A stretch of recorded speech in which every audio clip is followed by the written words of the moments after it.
दोंडाईचा शहरातील छत्रपती शिवाजी महाराज पुतळ्याजवळील जीनवाला कॉम्प्लेक्स या ठिकाणी सलून फोडत हजारो रुपये किमतीचा मुद्देमाल अज्ञात चोरट्यांनी चोरून नेलाय। यापर्यंत उशिरापर्यंत गुन्हा दाखल करण्याचं काम सुरू होतं।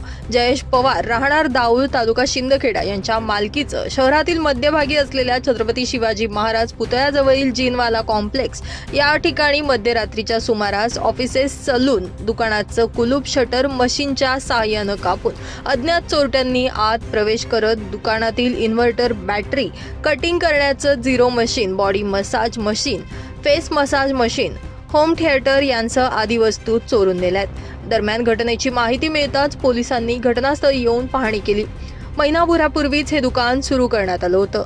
त्यातच अशी घटना घडल्यानं संतप्त भावना व्यक्त केल्या जात आहेत। शहरासह ग्रामीण भागात चोरीच्या घटना थांबण्याचं नाव घेत नाहीये। यामुळे जिल्हा पोलीस अधीक्षक यांनी लक्ष घालून चोरीच्या घटना थांबवण्याच्या दृष्टीनं कडक मोहीम राबवावी अशी मागणी देखील आता सर्वसामान्यांकडून केली जात आहे।